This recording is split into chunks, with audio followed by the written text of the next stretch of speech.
Well, hi everybody, Stefan Molyneux from Freedomain. I'm here with, and I guess you have a tale to tell about breaking out of the old Democratic Party these days. I do, and it's been, such a long journey for me. As you know, I used to be very, very liberal.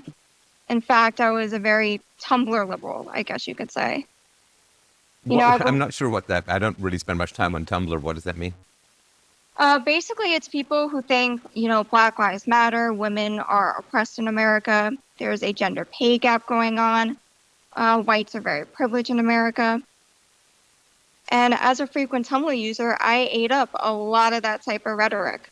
Well, it's pretty compelling, right? I mean, it explains a lot of things, and it allows people to feel aggrieved and angry, and it allows them to take their frustrations out on institutions rather than anyone who might be more immediate in their social or familial circle. So it really is kind of like a brain crack, like it's really addictive, and it seems pretty compelling.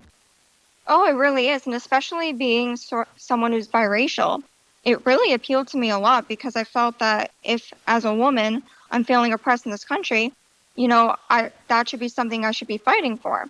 What is wrong with fighting for other women who feel that they're being oppressed in this country? Yeah, no. And what is your racial lineage? I'm actually half Asian and half white. Okay, got it.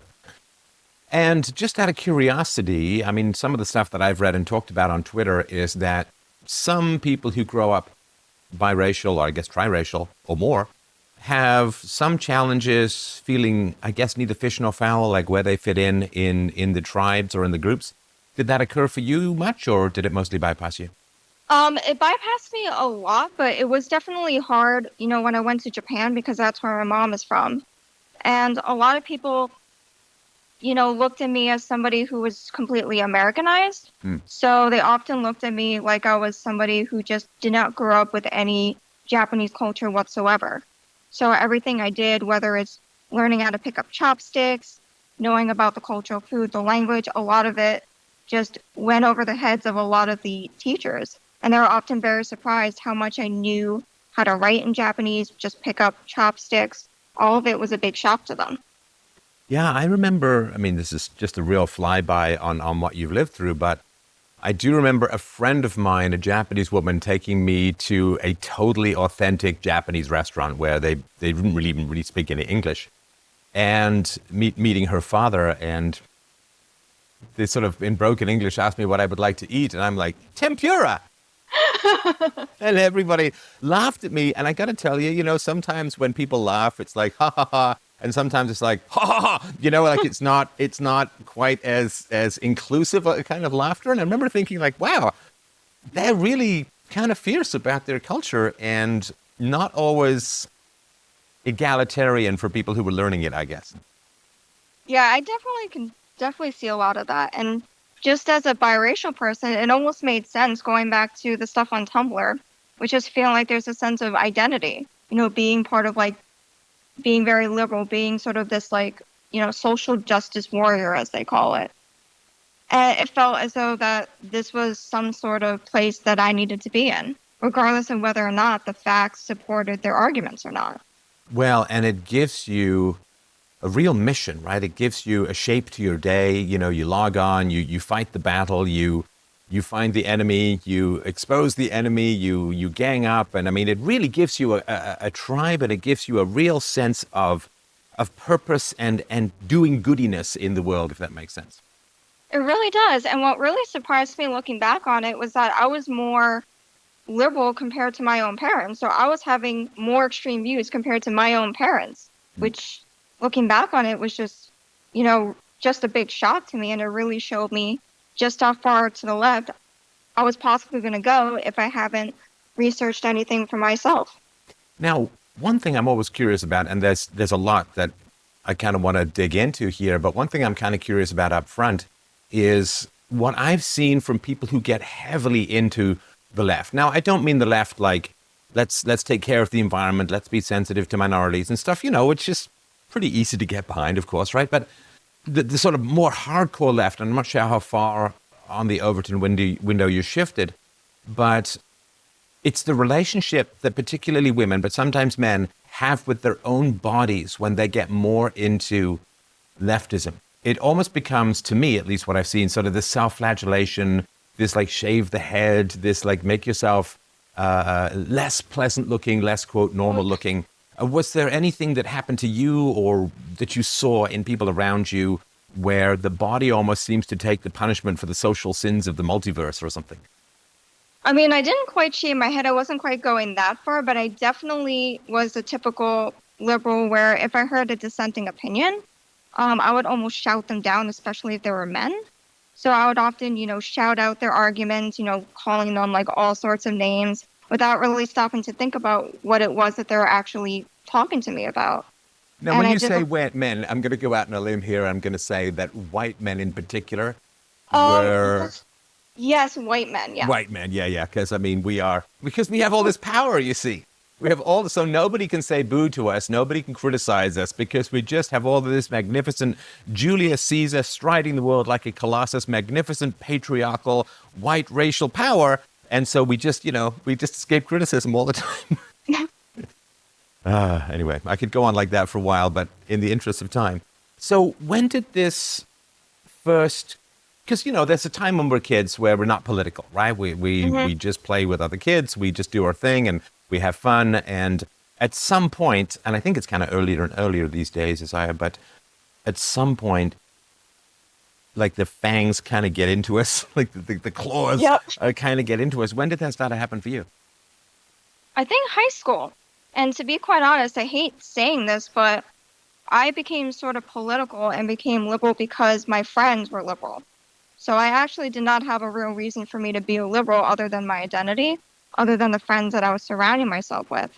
And they were parroting a lot of the similar liberal tropes. And so I just ate it up without really thinking about what it was that I was actually, eating up almost. Well, I'm going to be really, really annoying here and try and tell you your experience and tell me if I'm wrong, of course. But it's not so much that your friends, like if you had a couple of friends who were into stamp collecting, you wouldn't feel compelled to be a stamp collector. You'd be like, oh, Right. That's interesting or whatever, but it's not really my thing. But isn't it more because there is this hidden menace behind these opinions? There's this hidden menace that, if you don't agree with us, I don't know, man. I don't know if we can hang. I don't know if we can roll with each other. Like there is this kind of, this floating sword of Damocles ostracism that hangs over people in these kinds of environments where it's not just a matter of opinion. It's a matter of almost like good versus evil. Yeah, this happened when I got older, but when I was in sort of high school, I was a little bit political, and a lot of my friends would demonize conservatives very badly.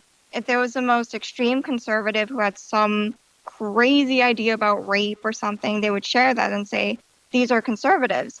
And me being sort of this naive high schooler, I would see things like that and go, oh my gosh, these conservatives don't care about women. These conservatives are old. They're these white men. What do they know about anything?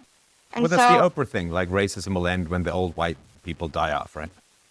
And as I got to college, I really started analyzing things partly because of the relationships that I was in. They caused me to question some of my political views and me just observing the political climate around me. All right. So, I mean, I do want to get to that part of the journey, but what would you say was the language or perspective that was used to describe conservatives when you were getting these, whatever, extreme conservatives? It sounds almost like an oxymoron, but what was the language and the tone that was wrapped around these figures? They were stupid, evil, they were racist. They don't care about progressing our country. They care about preserving traditional values. So they're basically just looking to set our country back.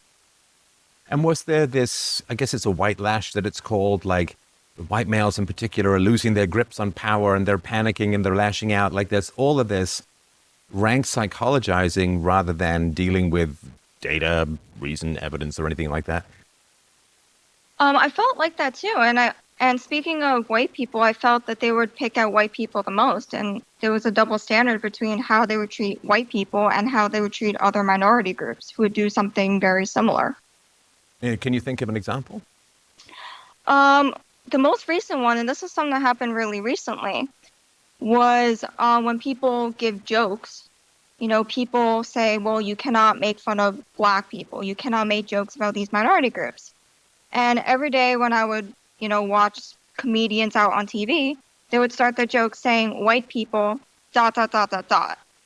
And people would find it funny. But yet, if the same thing were to be said about a minority, those minorities would definitely, not take the joke quite so lightly because it's directed toward them. And it's a sense of, you can't touch minorities, but we're allowed to say whatever we want toward white people. And there's not going to be any repercussions for doing so. Right. So you went from high school and you went to a liberal arts college. And what did you take and what happened? College now. I'm sorry? I go to a liberal arts college. Well, not after this call, but theoretically, at this moment, yes, but later on, perhaps not. So how long have you been going there, and what was the transition like from high school to this environment? So I actually transferred from a community college. So this is actually my first year at this college.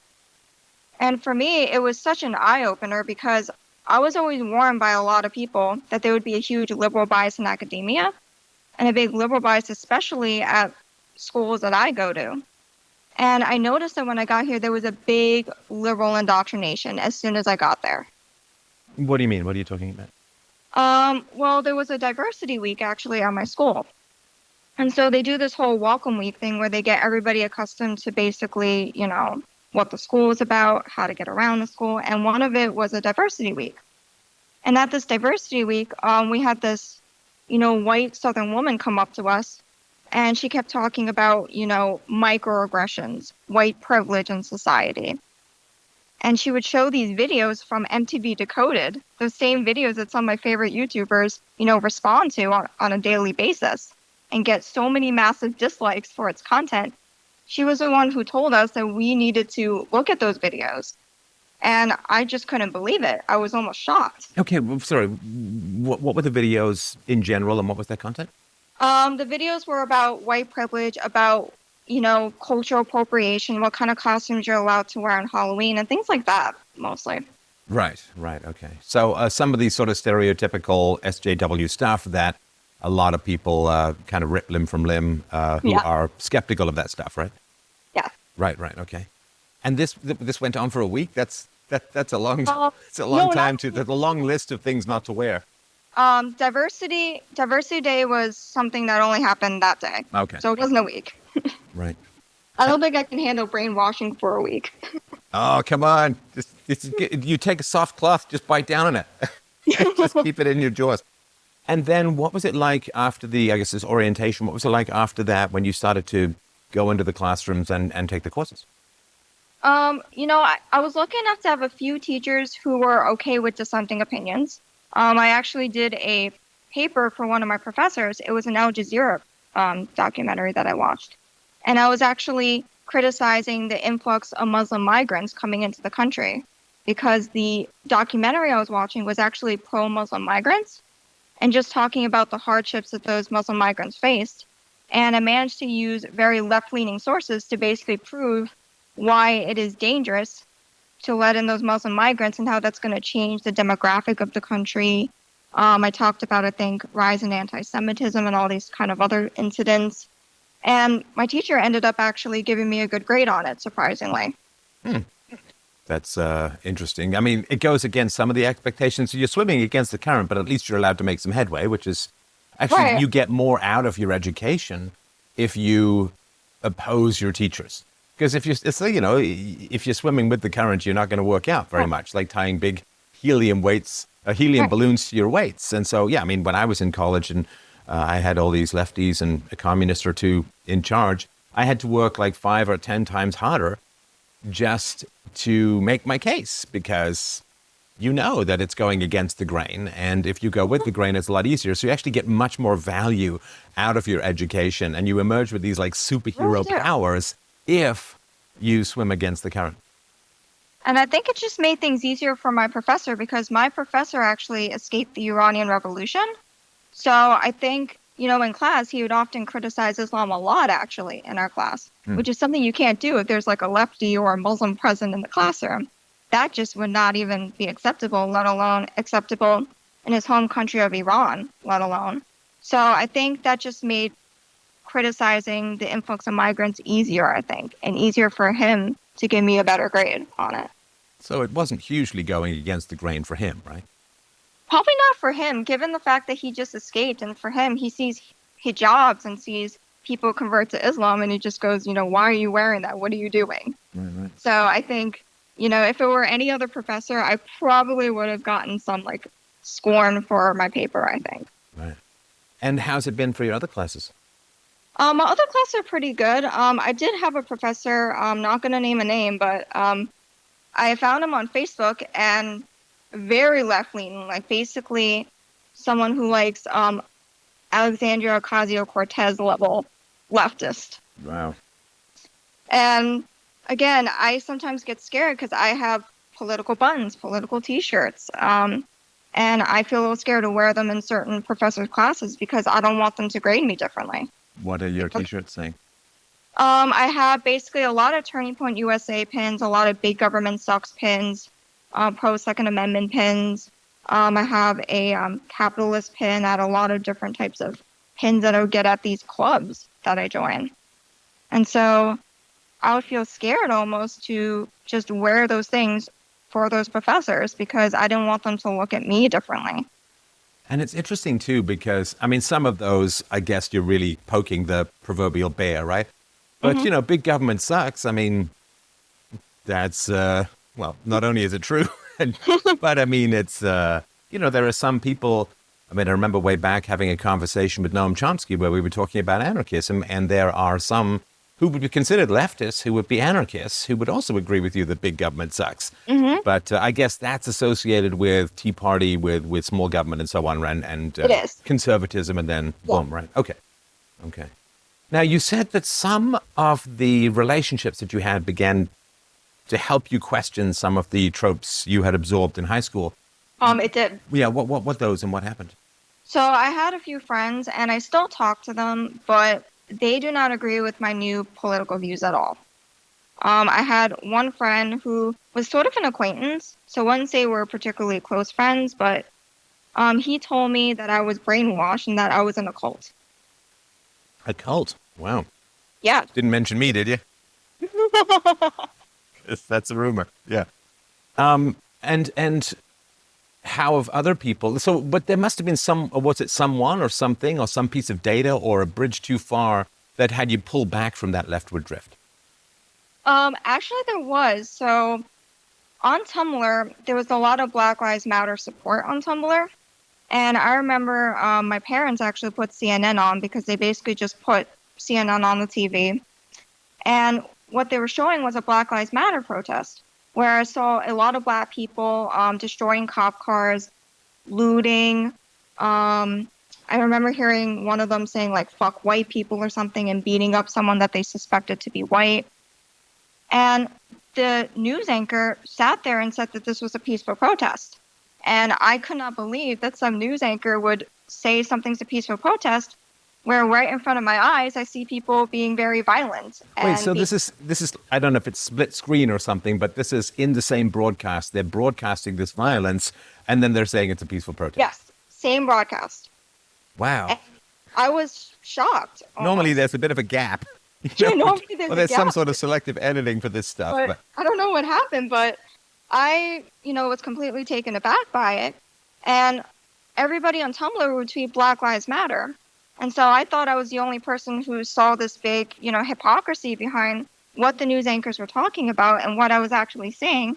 And it turned out that it was all these conservatives who voiced the same opinions that I felt about Did you post the clip to Tumblr? I actually did not because I was worried about, the backlash I would receive from my followers. See, that's what I was talking about a little bit earlier. I don't mean to have this big giant bear trap gotcha, but there is this implicit threat, right? Because if you genuinely thought, these people are they're for facts, they're for reason, they're for evidence, these are the conclusions they've come to. Here's a bit of counter narrative. I'm sure they're into diversity. It will just enlighten the discussion more, bring another shade to it, another perspective. Then you would innocently post it and then be surprised. But you already knew that posting something to the counter narrative I was did. risky, right? If not downright dangerous. Very, very risky. Right. And I find that, talking to my friends too, once they kind of found out I was posting stuff from just typical conservatives, Dinesh D'Souza, Ben Shapiro, or I was even stuff by Brittany Pettibone, or just look at stuff from Lauren Southern, just any sort of, right-leaning commentator or anything, my friends would be very disappointed with me.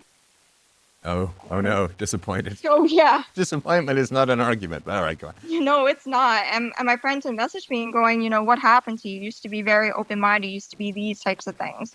Why are you liking these types of commentators? Yeah, no, this slowly shaking the head, vague existential tears falling from the dewy eyes is quite common. And it doesn't really happen to me because I'm a bit old for that stuff. Certainly some of the younger people I know, and I wouldn't say, I mean, you know who you're following, but I would say in general, it's people who criticize the left. You don't have to be on the right. There's lots of people who criticize the left, even from the center. Yeah. And they also get, they're also thrown into the giant Nazi bag of holding, so to speak. But yeah, this bit where it's like, what happened to you? You've really changed. It's like you just got swallowed up by something. And this concerned trolling of how sad and worried people are about you. And are you okay? Do you need to talk? Is there something happened? This concern trolling, it's really kind of claustrophobic because it's like, I just posted some data here. Can we not assume that I've got some sort of brain tumor? And what's even more insulting is one of them said, you let people red pill you, as if I don't have the brain to think for myself. That is other people feeding me information and I'm just blindly going for it.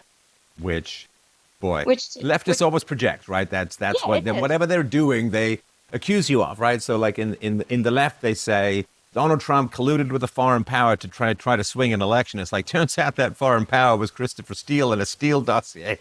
And it was the Democrats who were doing it. But that projection stuff is kind of maddening because if people's personalities are so primitive that they genuinely call you brainwashed for questioning their brainwashing, it's like, where do we go from here? Like, what conversation can we have from here?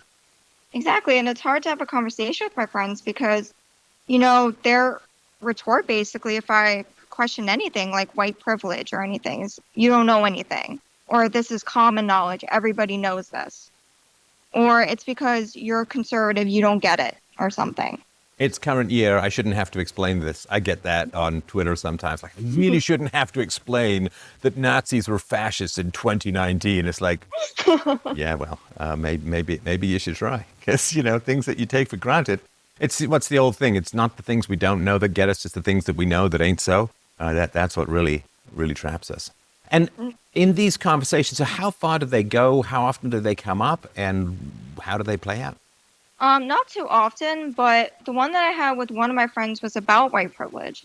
And it was the same video that I remember seeing, and I just was thinking, I don't understand half of what's being presented in the video. Some of the arguments just seem really ridiculous to me. Everything from why are we only learning about bad stuff about Black people in school? Why do we only learn about white inventors? Why, are there so many white people in power? So stuff like that. And it's stuff that could easily be just disproven or debunked so easily. And, when I tried to have a conversation with my friend about this, it almost seems as though that I was the bad person for simply questioning what was in the video and not eating any of this stuff up. It's almost as if it was supposed to be apparent to me that white privilege is a thing in our society. Well, and I mean, even if we accept some of these tropes, isn't it just majority privilege? I mean, that's kind of what you faced when you went to Japan, right? Is that there were, full-blooded Japanese people who were there, was it 97% of the population? And they're kind of, it's their country, it's their history. It's just majority privilege. Even if we want to say that there's such a thing as privilege, which there demonstrably isn't, because white people are attacked with absolute impunity. And scorned and mocked and the most horrible things were said with absolute impunity. So, but even if there was such a thing as privilege, it would be more accurate to say majority privilege, and that's a whole lot less racially charged. But of course, that's not what their goal is any kind of truth like that. Right. No, the goal is basically just to use ad hominem attacks. I got an ad hominem attack the other day. I was in a group, and I was basically attacked as being a white nationalist and being a white person. And it's just so mind-boggling that they'll go through these leaps to basically make you look like a horrible person. Or even if you agree with people like Jared Taylor on something, or you even agree with people like Brittany Pettibone on something, or even if you venture off a little bit out of, the whole Ben Shapiro, spectrum, I guess, and you go out, you're looked at as a horrible person for even considering their ideas. Right. Right. I mean, it is, the conclusions have been reached. It's like you're saying, well, maybe, just maybe, we should think about slavery again. Maybe like it's one of these things that maybe we should not allow women to sign contracts anymore. Like things which have absolutely been settled. The Aztecs and child sacrifice. Was it really so crazy? There's everybody's little gifts, right? But it's like there are things in history that we're not circling back to revisit, and that's a good thing. That I think that's a really, really good thing. But they try to lump other more controversial things or more challenging things that aren't really resolved as yet. They want to put everything into that. Well, you just want to bring back slavery and you just want to child sacrifice again. They put them all in that. Yeah. And not only do they do things like that, but, they will, again, like I said, ad hominem attack you to like a really horrible degree and basically make you look like an absolute terrible individual. And one day that may happen to me. A tolerant left stereotype, they want me back into their little circle, I guess you can say. And it's just not working because they're doing all these things which are proving exactly how I feel about liberals. And not only that, but they want me to feel like a victim in society because of my ethnicity, because of my gender. So, I'm so sorry, the ethnicity being sort of half Asian, half Caucasian, right? Yeah. They want you to feel a victim because you're part of the second and third highest earning income groups in the West. Yeah, we're the model minority. Right. And it's crazy how some Asians I know have shirts that say, "I'm not your model minority." Whereas I think that that's a great thing. Wouldn't you want to be called the model minority? Why wouldn't you want to embrace that sort of label on yourself? Why do you see that as a negative thing? Well, because, why the left has a whole problem with the model minority stuff, right? Because if white people are just racist and if it is white privilege that keeps minorities down, then it should be all the minorities, right? Right? It certainly should be Asians, right? Very identifiable group. And there has been, of course, historical injustices against Asians in America and in Canada, the Exclusion Acts, the concentration camps, or at least the internment camps, I guess, under FDR. So the whole argument is, there's white privilege, whites are racist, and white privilege keeps minorities down, except for those outlier Asians who are like making more than whites, who are, quote, overrepresented relative to demographics in engineering and sciences and so on. And so, you kind of, some of the Asians I've talked to say we feel like the invisible minority because we just can't be brought up. And because it just destroys the whole narrative and it starts to open people up to the real answer, which is IQ differences, right? Because that is the one thing that just explains everything down to a T. And so Jews have to be taken out of the equation, or any criticism of quote, Jewish privilege is immediately anti-Semitism. And then the Asians have to vanish. You've got to ghost them because their presence and success in a meritocracy, which is greater than that of whites, goes against the whole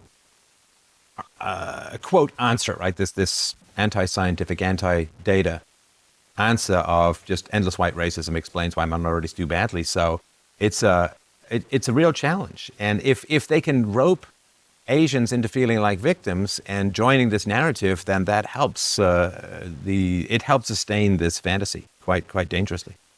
Oh, it really does. I definitely agree with you.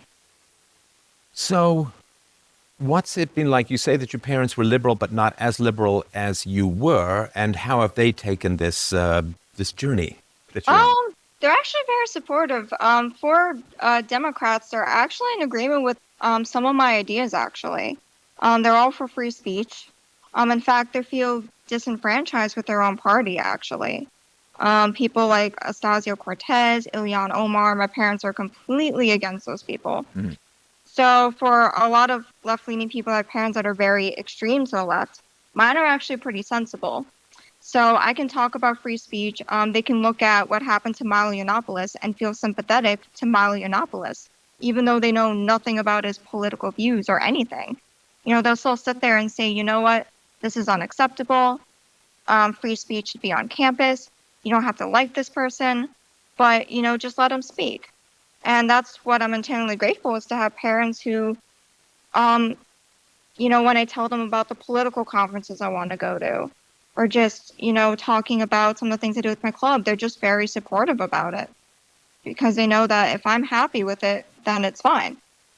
Well, and, you know, the whole point of an education is to expose you to different viewpoints and ideas so that you can develop and grow as a thinker. I mean, that's the echo chamber is, you know, as I've said before, higher IQ people, we go kind of crazy with the repetition, whereas lower IQ people, you know, they could just listen to that same drum beat over and over again and it's Mozart every time. So now with your parents, how does it work for them in terms of liberal values? What is it that they find appealing if they were to be on the show and talk about it? What case would they make for the left? I guess in some ways, I don't know if they make a great case now because they feel very disenfranchised, but I would say part of things that probably make them left-leaning probably is just gun control, maybe abortion, stuff like that, maybe gay marriage, universal health care. But I think when it comes to foreign policy issues, I think when it comes to feminism, they take the more right-leaning side of things when it comes to those issues. Right, okay. Was there, I don't know, the feminists used to call it the click moment in the 60s, you know, like you're dropping your kid off at their third after-school activity and you just feel like a chauffeur and you're not achieving your potential. It's this sort of story of the click moment where you're like, something changes that you feel is really foundational. Was there something like that for you where you can sort of say, well, this was me before this moment and then this is me after? Or was it really gradual? Oh, yeah, most definitely. It was definitely gradual, but as I stated before, I remember just being a liberal, I was always just on the defense. I was always kind of angry. If someone had a view and I deemed it controversial when it really wasn't, I would get very emotional about it. And now that I'm more changed in my political views, I feel that I can talk to people of any political ideology and sit there and have a discussion with them without getting emotional about it. That's interesting. So let's spend a bit of time on that, because that's really interesting, this level of emotionality. It's, you know, they're deeply felt beliefs and very passionately held beliefs, which I actually quite admire, to hold your beliefs. And I also admire the ostracism stuff because it's so effective. We are tribal animals. We are social animals. We are dogs, not cats. And when I was talking to libertarians many, many, many years ago about ostracism, people just went like, "What are you, crazy?" It's like, well, the left does it, and it really works well. So we might want to learn from the people who are doing well. So, yeah, tell me more about the emotions that you would have in these kinds of debates. Basically, if a guy said something and I thought it was insensitive to somebody, I remember I was dating somebody. He would use the word retard. And I was always taught in high school that that was not a good word to use because it was insensitive to people who had disabilities. And I remember whenever my boyfriend at the time would do that, I would say, hey, you know, don't say words like that. I really advise that you don't do that. And he would continue to say it, and he would say to me, who is this offending? And so I would say, oh, it's offending these people with these disabilities. And he goes, are they here? I'm like, no, they're not here. I'm like, so then who is it offending? And it actually forced me to say no one is offended. I'm just speaking for these people and saying that they're actually offended by this language. Well, unless they're capable of astral travel. But, and they're there like spirits of the ancestors invisibly. That's always something to mull over. But yeah, no, I get that. The sense that you are playing this eternal defensive role for people who are, what do they call them, marginalized Yes, communities, marginalized groups. vulnerable communities, like these lost poor little souls and lambs who are out there shivering in the cold, and we've got to ride nobly in and give them the blankets of our infinite compassion. And it is a very passionate and powerful, it has a very passionate and powerful hold on what drives people the most, which is not reason, but emotion. And Emotion. yeah, you really do feel like you can't let it pass. You must always be on guard for something that's going to go wrong, where somebody else might faint in the corner or get upset. And it almost felt like I was doing something really good too. I thought I was fighting a noble, just cause until, I had to sit there and go, you know what? I'm actually not fighting a noble, just cause. I'm actually trying to speak for people, people that I don't even know about what they probably think about these issues. Right. And it doesn't ever end because, when I was a kid, it was mongoloid.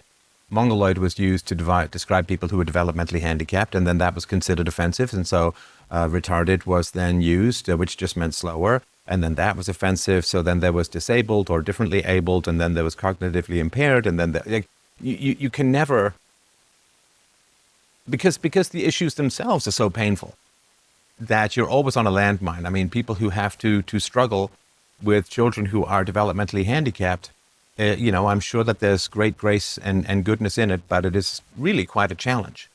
It is. And that whole sadness and unhappiness about that doesn't change based upon the language that you use. So whatever words you use is going to end up describing that a difficult situation that is upsetting for people, and it's never going to end. Oh, most definitely. I agree. Now, you did say that there was a before and after moment, and then I just quite generously skipped right past that. Sorry about that. What was your road to Damascus Thunderbolt moment? I think it was that, Black Lives Matter thing again, but also it was, listening to other conservative YouTubers. The first YouTuber I ever watched, which actually was Blair White, if you know who that is. Mm-hmm. Can I just say, so the only thing I know about Blair White is this. Guys. Anyway, sorry. It's a Rubin Report thing. But anyway, go on. Yeah, I remember that interview so well with Candace Owens too, but it was just, I remember listening to her, and I was not aware that she was a transgender woman. And so it really, shattered this narrative I had that people who are minority, people from the LGBTQ community, can't possibly be right-leaning, or there's no sane, transgender people who actually make a whole lot of sense. And so people like her were a big blessing for people like me. Right. Sorry about that. No problem. It's probably one of your friends. It's aware who you're talking to. Get off the phone! Get off the phone! You'll take your brain. Now, how is it in terms of social circles? Because you have the friends who are lefties, but I guess somewhat tolerant if you don't mention it too much. There are people who are crazy lefties. Is there anyone centrist or skeptical or critical of the left who's floating around your social circle? Oh, I do actually. I have a few friends that are actually Trump supporters. And one of the people that I knew for a while, I didn't know was a Trump supporter. He had a Make Liberty Great Again sticker. And so I noticed it and complimented him on it. And he was actually very surprised because, I don't look like your typical average, conservative or anything or anything like that. So he actually was very surprised. And it actually made some of our conversations, a lot better because I can talk to him about the stuff that I do with my club. I can talk about, political stuff, and we'll have like a great conversation about all that stuff. It is funny. It's almost like one of those David Attenborough nature movies, like the conservative moves deeply through the bushes, sending off his mating call. Make liberty great again. Make liberty great again. Or he simply doesn't want to attend the meeting where they're burning Trump in effigy, saying it seems inappropriate. And it's almost like these bat signals that have to go out, or these hidden Masonic handshakes of people who are somewhat skeptical of leftist tropes, that there's got to be a way that you can identify yourself to others without outing yourself to the feral mob. And the ironic thing about this is I go to a liberal arts college campus, and this is where I met most of my conservative friends, is through my liberal arts college, of all places. And how are they finding the whole professor and marking stuff? They didn't talk about professors, but they talked about our student government organization. They had talked about how biased it is actually, and how they want to propose ideas. And if you are conservative, if you are a Republican, they don't think very much of you. And is it just no matter what you say, or is it stuff that is specifically might get their backs up, so to speak? I think it's both. Because I remember I proposed a club. Me and my club actually were reinstating an old club that got basically trashed to the ground because no one was running it. And I remember the student government organization wouldn't really look at us. And I felt that, they had to say yes because they have to be nonpartisan. But I can tell from the looks on their faces that they just did not want to have anything to do with us. I can't believe the school has to fund these Nazis and we have to sign this documentation. Right. Yeah, because the school has to fund. Is that right? They have to fund student groups that are legitimate. They do. Yeah. Now, do you have any theories as to why did this lightning happen to strike you? I think it just was, right place at the right time. And I think it was just, just my experience with friends, looking at the changing political climate around me. And I think, when you have friends who are saying things that are so, crazy, and when you have, a media just saying one thing and then you see something else, I feel like it was about that time that I would, eventually, walk away. But don't you find that strange? Just sort of person to person outside of politics. Don't you find it strange that seeing such a disconnect, as you talked about with the description of the Black Lives Matter, quote, peaceful protest, seeing such a disconnect between words and the images literally being put on the screen at the same time and not being able to stand that dichotomy, that opposition, right? Like that's not right. But so many other people, and I guess the people you've talked to about it, or maybe some people you've shown this to if you've ever posted it or whatever, there's so many people who are just perfectly comfortable, it seems, perfectly comfortable with this. Yeah, it's a peaceful protest. That's why half the cops are on fire. Oh, my friends are very comfortable with this stuff. I remember that same friend. Twitter is where I'm most vocal about my political views. And I actually defended a girl who got kicked off of Instagram, I think. She had her account suspended or maybe photo removed for simply posting a photo of her and a Trump hat. And I actually thought that this was unacceptable. And I actually defended the girl, and my friend sat there and said that the girl was promoting white supremacy, even though she was Asian. Well, but that's the wonderful thing that the left have, which is that they can just make up anything they want, and if the evidence goes against it, they can just say, well, it's false consciousness. Exactly. They've just, it's internalized racist. Like, they can just make up anything that they want. It's like the Freudian stuff, right? Like, oh, if I have the theory about human behavior, and if it's present, I'm confirmed. If it's absent, well, it's just being repressed. If the opposite is there, it's a reaction formation. And so you have this no null hypothesis situation. Like Marx did the same thing. So, oh, the workers feel oppressed, and a bunch of the workers said, are you kidding me? I'm making 3 times what my dad made. I've got a middle class house. My kids are doing well. I'm not oppressed. And he's like, aha, you are oppressed. You just have false consciousness. You've internalized your oppression to the point where you don't feel. It's like, okay, so then you could just why don't you just tell me what I feel, and I won't say anything because you just know what I feel, and no matter what I say, right? And that is really where the brain loses its anchor. It loses its mooring to reality, and you just live in a world of words and ideas with no connection to any empirical evidence that might push back against them. To me, that's insane. Like that is crazy. But so many people are just like, yeah, that's good. I like it here. It's scary that some people are still brainwashed by it. And I keep thinking to myself, like, imagine if I, didn't put 2 and 2 together like I did. I would be in that boat as them, thinking that Asian woman was promoting white supremacy. It would have been like a crazy liberal going to the Women's March, right, with the silly protest signs or something like that. If I hadn't stopped to think, why do I believe any of this stuff? And, I feel so much better now. that I've just, completely like left all of that behind. Well, it's funny too, because having grown up with some hyper emotional people, I have this, I'm down with passion. I'm down with emotion. I don't like the mind, body, reason, emotion dichotomy at all. Mhm. But when you anchor yourself in actual facts, life becomes a lot less hysterical. Oh, it does.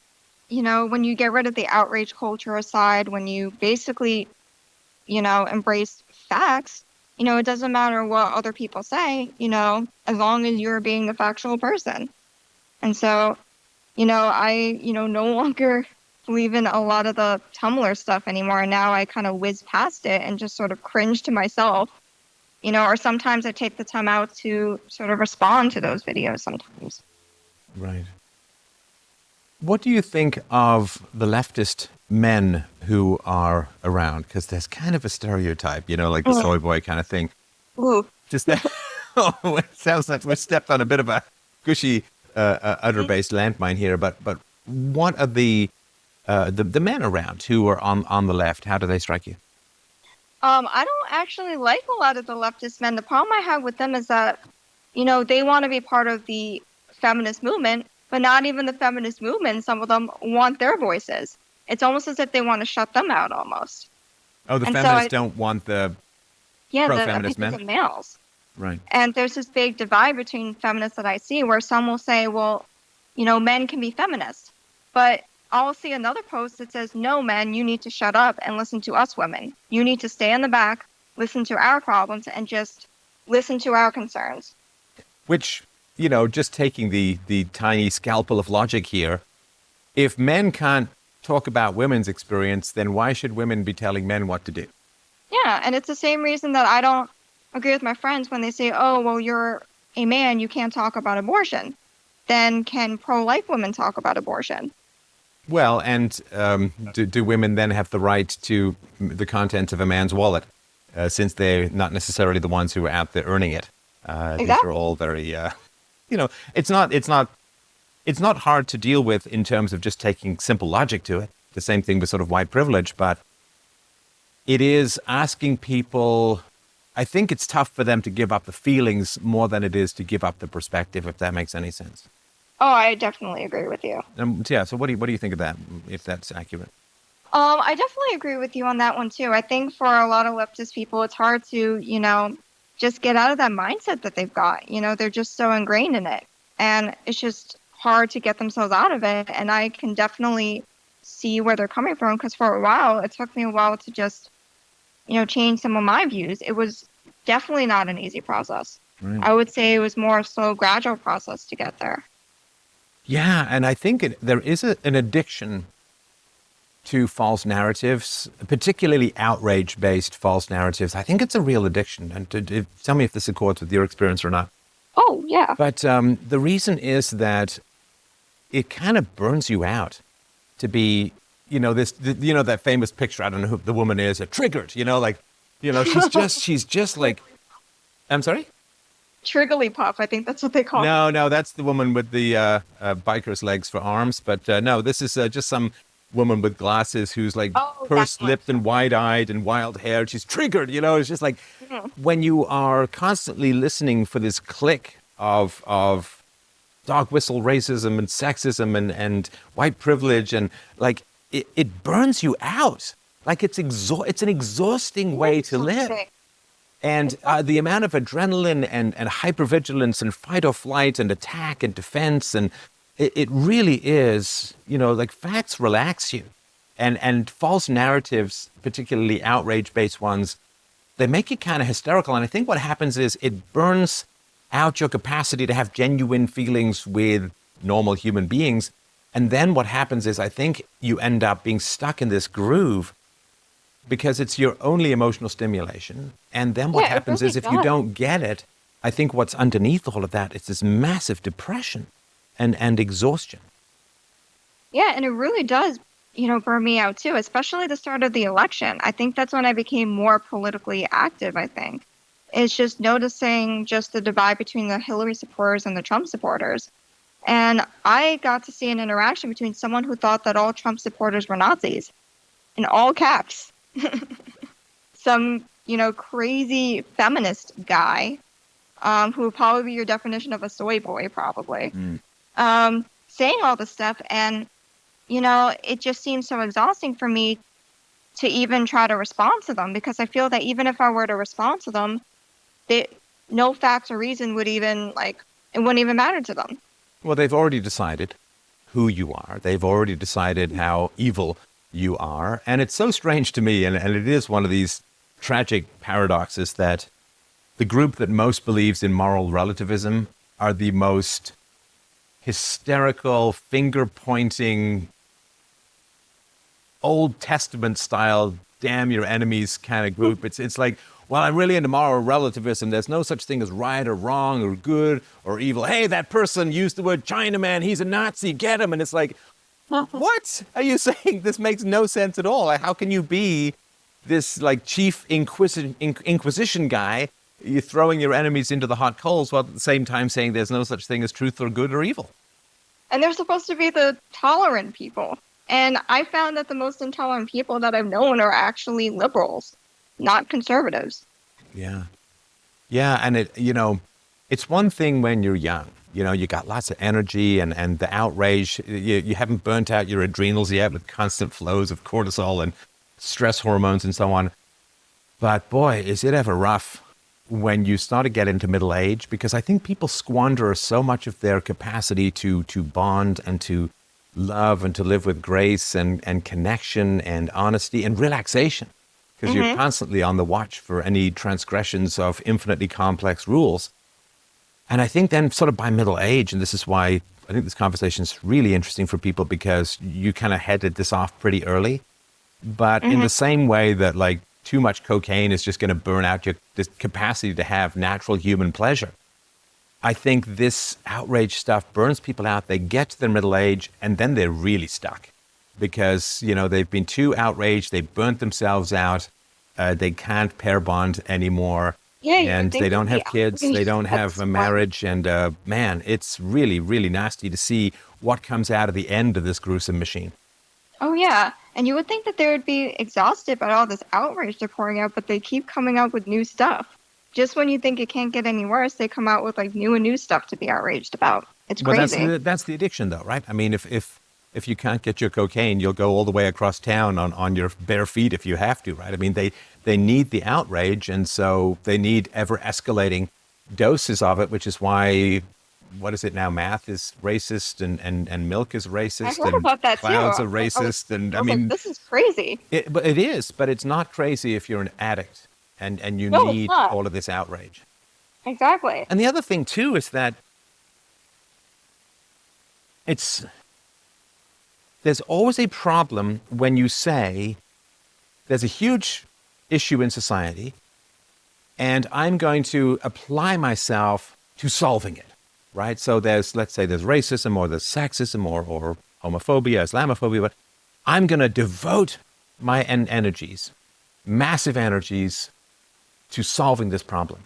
Now, if you are genuinely committed to solving a problem, then when the problem is solved, you feel satisfaction, right? I'm going to fix that hole in the roof. You go up and fix a hole in the roof. Yeah, fix a hole in the roof. Look, it's not raining on my head anymore. That's great.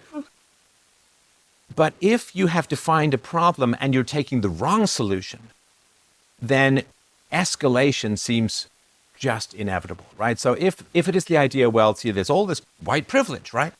Well, then as the population of whites in the country diminishes, right? In America, it's gone from close to 90% down to 65% or something like that, right? So we should be a third less racist, right? It should be solved, right? But the problem is it's not. Or you say, well, the problem with the black communities is they don't have enough black leaders. It's like, okay, well, let's take this town, could be any number of towns. The chief of police is black. The mayor is black. The governor is black. You name it. The black. So this should have solved the problem, and this should be now statistically indistinguishable from the general population because we've solved this problem. But what happens is if you're barking up the wrong tree, you can never stop barking, right? And you've just got to keep barking louder because they should have solved some of these problems by now, but they haven't. In fact, these problems are getting worse. Income disparities are growing. The black-run cities are doing terribly. Everyone thinks, oh, well, they're being run by Democrats. It's like, that's the wrong metric to be looking at, frankly. And so because, sorry for this long speech, but because they're not dealing with the basic facts as to why there are income disparities, which are in group, again, never judge the individuals, but in group, it's around IQ as a whole, then they have to get more and more hysterical because they're wrong. And they desperately want to solve these problems. They get incredibly frustrated that the problems not only don't get solved, but generally get worse. Even just looking, and I'm no fan of apartheid. It's a big, giant government program. But if you look at South Africa, well, the whites were largely disenfranchised and now down to, I think, 10% or single digits of the population. Yeah. The blacks are in charge. The country should be doing fantastically, and it's not. Murders have gone way up. AIDS has gone way up. Life expectancy has life expectancy has declined. These murders of the white farmers are terrible. The example of Zimbabwe that kicked out all of the whites and then starved to death until they begged for the whites to come back. It is incredibly frustrating when you are wed to a particular ideology that says, just burn up your youth and passion and energy and we will make this place a paradise. And then you've burnt up all of that youth and passion and energy and the problem has gotten worse. That's a horrible, horrible thing. It's like me spending all night fixing a hole in the roof and the dawn comes and there's no roof. It's really terrible. I think that's part of this whole escalation. I definitely agree. Sorry, I just gave you this long speech. You're like, yeah, you're playing Candy Crush, aren't you? You can tell me. It's fine. Okay, so, and now I'd like to sort of close off, if you don't mind. What's the speech that you really want to give to, the good-hearted leftists with integrity who genuinely believe that, they're not necessarily down with everyone who disagrees with me as a Nazi, but they genuinely believe free healthcare, guns are dangerous, abortion is a woman's choice. They with honor, with good-heartedness, this is their perspective. And I'm sure there'll be people even at your school who end up listening to this. But what would you like to say to them? The speech that, if you could sort of just get the classroom for a while, what would you like to say to them to help them understand where you're coming from? I would say look at both sides. Don't listen to what the media tells you about conservatives. Don't listen to what your friends have to say about conservatives. Look at the stuff for yourself. Look at both sides of the argument. And just like I did, you'll find that maybe you might actually find them reasonable and not as bad as you think. And I think all people of good conscience and a good heart have the same goal. Look, we all want sick people to have access to quality health care. We all want poor people to not starve and die in the streets. We all want a clean environment. We all want an end to war. We all want to reduce debts. We all want to reduce financial predation and corruption. All decent, good people have very similar goals when you boil things down to their essence. And so I've been guilty of this too, so this is sort of a mea culpa as well, but if we assume that everyone who's on the left is just, some crazy conniving communist and waiting to throw us into a gulag, well, we've already passed the point of any kind of debate. But there are a lot of good-hearted people, and they genuinely believe that this is the way that we create moral goods in society, and we help people, and we take care of people and all that. And I would just remind people that there's more than one way to achieve a goal. And we've really been trying this whole leftist thing for the past 70 years. We've been piling on debt. We've got huge amounts of social programs. The government has grown by 10 or 15 times its former size. There's massive amounts of unfunded we've tried the whole spending like crazy thing. Oh, yeah. And we tried the whole redistributionist thing. It was tried in an extreme in totalitarian societies and communist societies. So it's not really working. It's something I always wonder about with the leftists, where they're like, oh, there's, half the country is racist and sexist and blah, blah, blah, blah, blah. It's like, but you all went to the same schools. How is this possible? How is it possible that the public school education is churning out a 50% Nazi population? This makes no sense at all. Like, is something seriously wrong with the education? Further reach more Nazis, apparently. Yeah. In this Is there society. like Now, some big after-school program that I was never invited to where you just get to burn books and people? Like, I don't know. It's really, really strange. But they never say this. So, and if people have managed to be these, quote, Nazis, despite all of this progressive education, well, it's almost like, well, they were born that way. Something like, is re-educating a Nazi like trying to convert a gay person? Like, I don't know. It's all these kinds of strange things. But I would certainly say that listen to people who, and assume that people want similar things to you, which I think is true. I mean, I don't like racism, which is one of the reasons I talk about IQ differences, because it's important for us to be able to understand the truth so that we don't hate each other or fear each other or anything like that. And yeah, I think sexism is bad. I have a daughter. I don't want her to be judged negatively because of her sex. I also don't want her to be judged negatively for sharing my last name. So there's a lot of, we want the best for our kids and we want sustainable societies. We want a clean environment. Let's have a productive discussion about how to achieve those things without jumping down each other's throats as irredeemably evil, which really isn't going to do much other than provoke massive conflict. So, all right. Was there anything else you wanted to add? Nothing else. I just had a great time talking with you and just, share my perspective with everybody. I appreciate that. And let me know how it goes. And feel free to come back again if you end up with some troll of a teacher. But I certainly wish you the very best. And, if anyone's out there, this is a great woman to chat with. And don't just dismiss her because of propaganda. That's a real shame. We really do need to have a robust exchange of ideas. And I really, really appreciate your contribution to that. Oh, no problem. And thank you for having me on. You're welcome.